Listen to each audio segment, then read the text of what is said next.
Terima kasih Pak Ustaz. Assalamualaikum warahmatullahi wabarakatuh. Sayang sekali saya 25 tahun di Riau tidak pernah ketemu Bapak.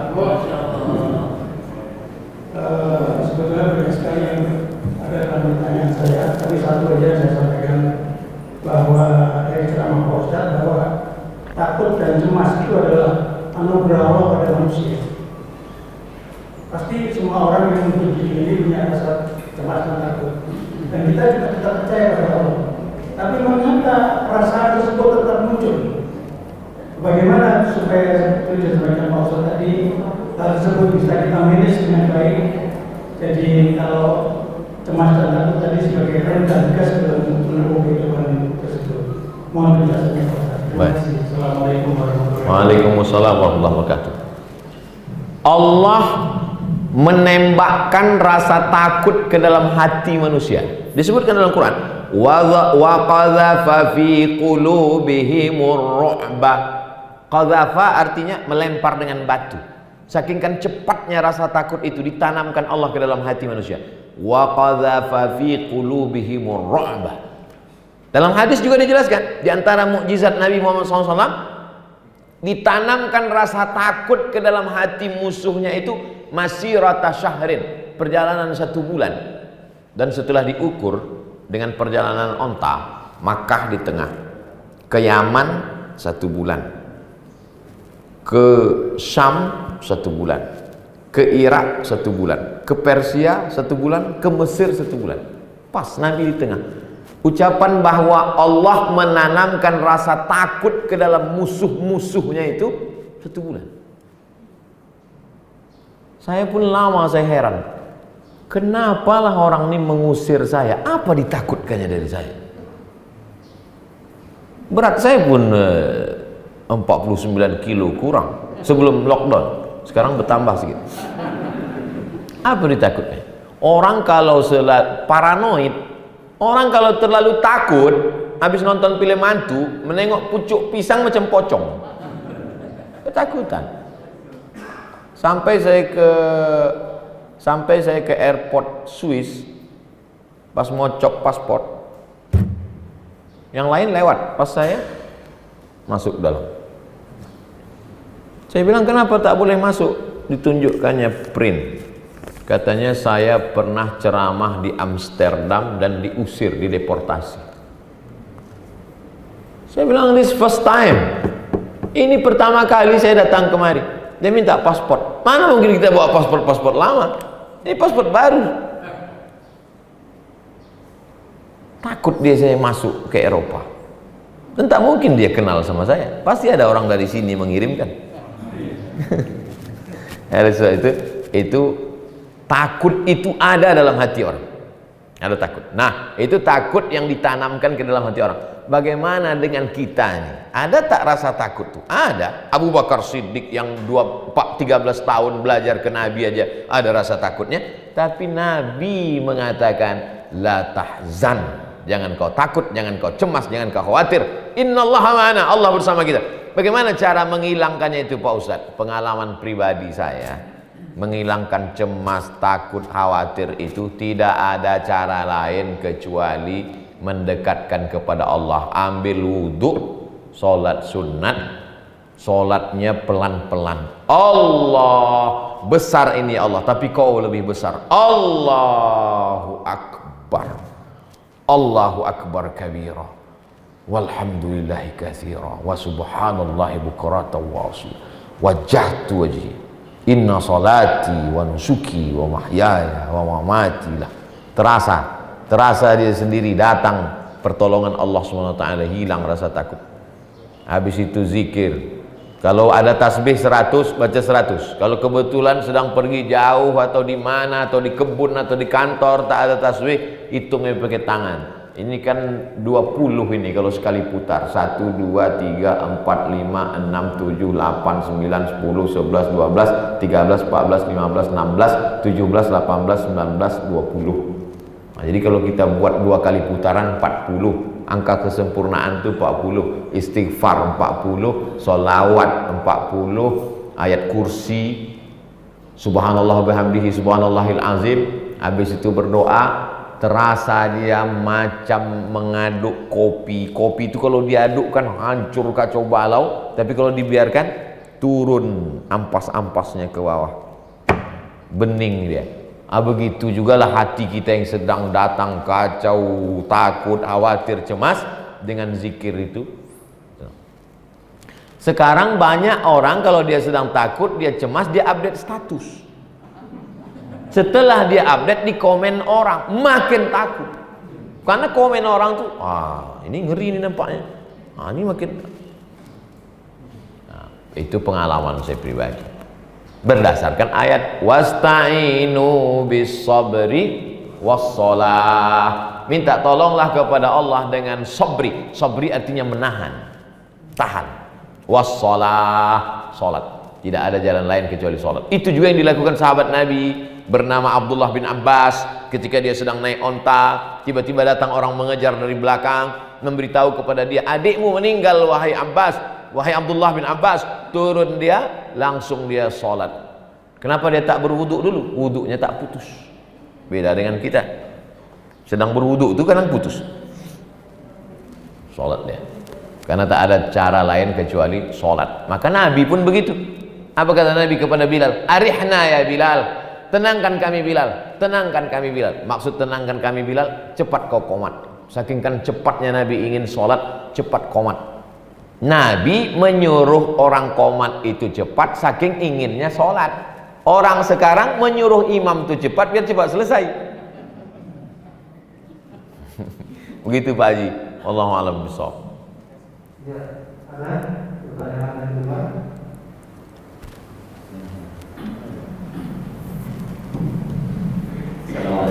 Waalaikumsalam. Ada satu pertanyaan yang mungkin untuk menguatkan kita bersama tentang ketika kita sholat, Rasulullah pernah melarang tidak boleh menutup mulut. Ini apakah memang larangan itu hukumnya wajib harus ditinggalkan atau sekedar makruh? Assalamualaikum warahmatullahi wabarakatuh. Waalaikumsalam warahmatullahi wabarakatuh. Saya anjurkan untuk fikih untuk orang paling pemula, judulnya Fikih Islam Sulaiman Rasyid. Sulaiman Rasyid orang Lampung, dapat ijazah dari Al-Azhar tahun 1935, 10 tahun sebelum Indonesia merdeka. Bukunya 44.000. Kalau harga naik saya tak tanggung jawab. Fikih. Kata pengantarnya Buya Hamka, ketika ditunjukkan ke Buya Hamka di Yogyakarta, dibaca-baca Buya Hamka, dilihatnya, apa kata dia? Sulaiman Rasyid, andai aku menulis buku fikih, belum tentu bahasanya sebaik ini. Puji Buya Hamka. Mazhabnya Syafi'i, karena dia di Al-Azhar fikih mazhab Syafi'i. Simple, supaya kita tahu rukun, syarat, wajib, sunat. Karena kan bagi kita yang awam ini bercampur aduk di situ semua. Tak bisa kita bedakan mana rukun, mana syarat, mana wajib, mana sunat. Tak bisa kita bedakan antara afdal tak afdal atau sah tak sah. Termasuk tentang masalah soft ini. Soft rapat itu apakah rukun atau syarat atau wajib atau sunat? Bukan rukun, bukan syarat, bukan wajib. Apalagi ketika terjadi ditambah pandemi. Begitu juga dengan menempelkan hidung ke lantai. Menempelkan hidung ke lantai itu bukan rukun, bukan syarat, bukan wajib, sunat. Orang Nabi dengan sahabat memang mudah, sikit aja dia udah kena. Kita jadi kalau bapak sholat pakai masker, tertutup hidungnya, maka tetap sah. Begitu juga dengan sebagian mulut, dia bukan termasuk mubtilat yang membatalkan. Beda dengan batal wudhu. Batal wudhu tak ada tawar menawar, asal sudah batal wudhu, batallah dia. Atau maaf, perempuan tiba-tiba keluar beri maaf, tiba-tiba datang darah haidnya, itu tidak bisa berdalih ini kan darurat. Tak ada darurat, walaupun 2 menit menjelang habis waktu. Nah, ini tentang masalah supaya kita bisa membedakan. Balik kepada hukum menutup wajah, apalagi ditambah lagi darurat, maka tidak membatalkan sholat, tidak menyebabkan sholat itu menjadi tidak sah. Ini karena banyak jamaah tentang menutup ini atau kemudian hidungnya tidak menyentuh, bahkan ketika kening sekalipun. Sini ada kan orang yang pakai peci model begini. Assalamualaikum. Sahabat Nabi sholat di atas pasir. Sholat di atas pasir. Waktu sujud, ujung jubahnya itu ditariknya ke tempat ujung, karena panas pasir nih kalau tempel ke ini dia. Sujud dia, waktu dia sujud itu ujung jubah itu begini kan ya, sujud. Itulah dalil boleh sujud kain yang menyambung dengan tubuh. Jadi bukan rukun, bukan syarat. Saya mau menjelaskan, saya sholat tetap begini, bukan waktu saya sholat. Saya cuma mau menjelaskan, sedangkan kain yang menempel dengan tubuh, apalagi hanya sekedar tertutup hidung. Tapi itu bukan ijtihad saya. Saya belum pernah berijtihad menurut saya. Menurut para ulama, referensi yang selalu saya jadikan rujukan Fatwa Al-Azhar, Fatwa Al-Azhar, juga Darul Ifta Al-Misriyah, Darul Ifta, rumah fatwa Mesir. Itu yang selalu saya jadikan rujukan, mazhab Syafi'i. Wallahu a'lam bishawab. Satu lagi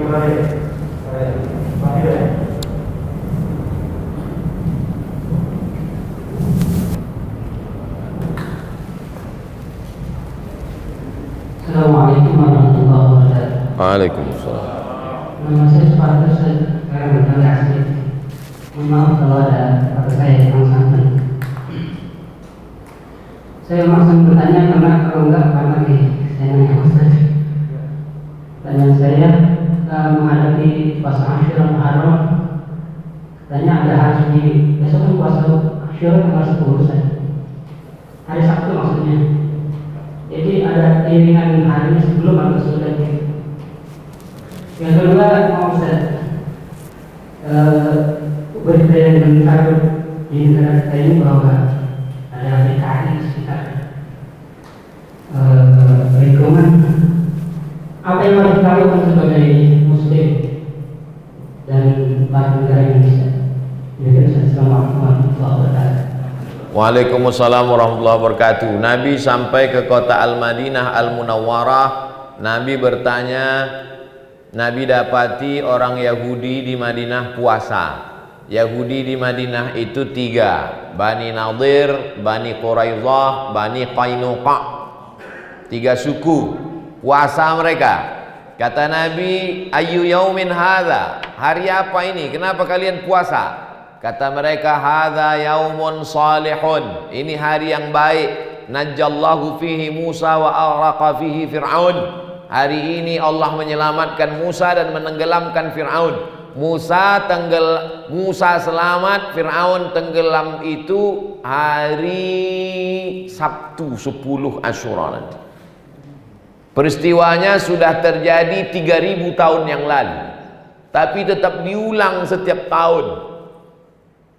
Mereka bersyukur kepada Allah, syukran lillah, bersyukur kepada Allah karena Allah menyelamatkan Musa dan menenggelamkan Fir'aun. Lalu apa kata Nabi?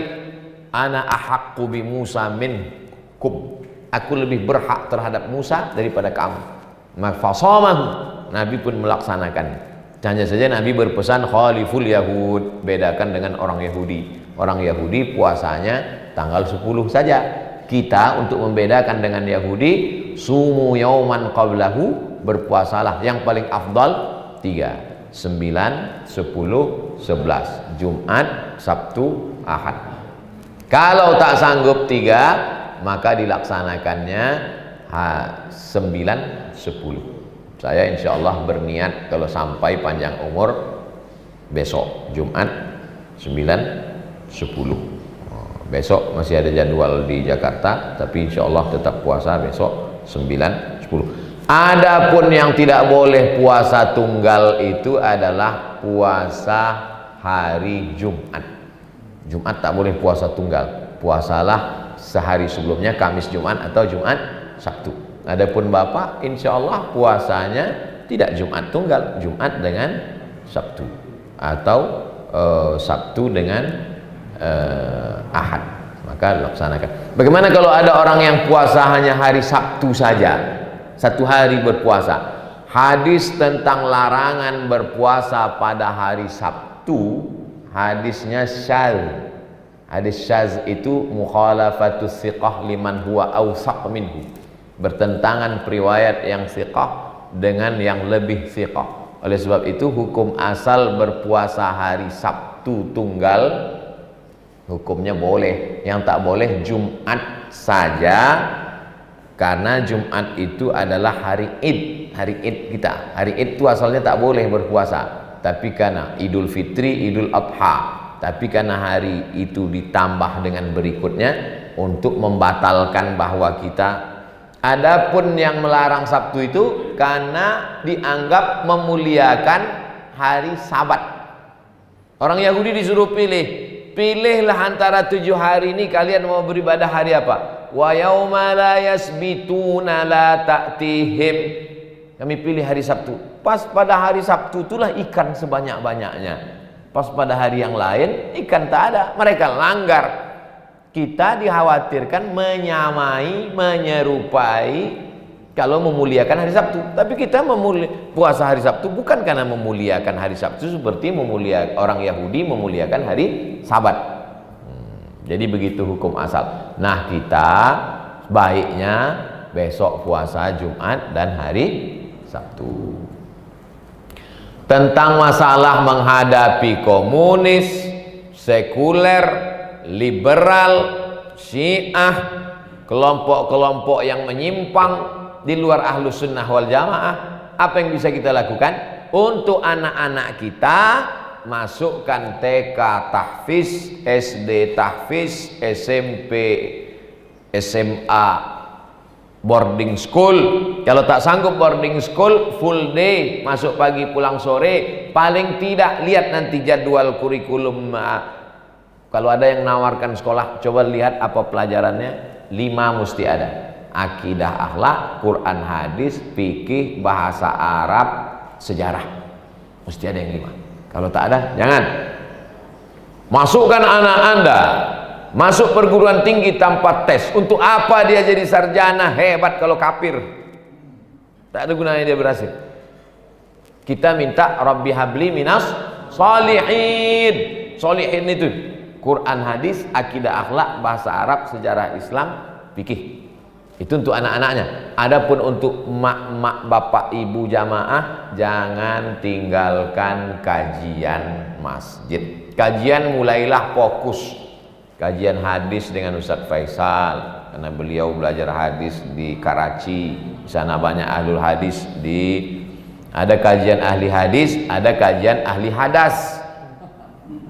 Hadas itu fikih, suci mensucikan, darah haid, darah nifas, darah bisul, darah nyamuk. Nah, ini kaji fikih, ini penting. Fikih sholat, nah, fikih kitab apa yang dikaji.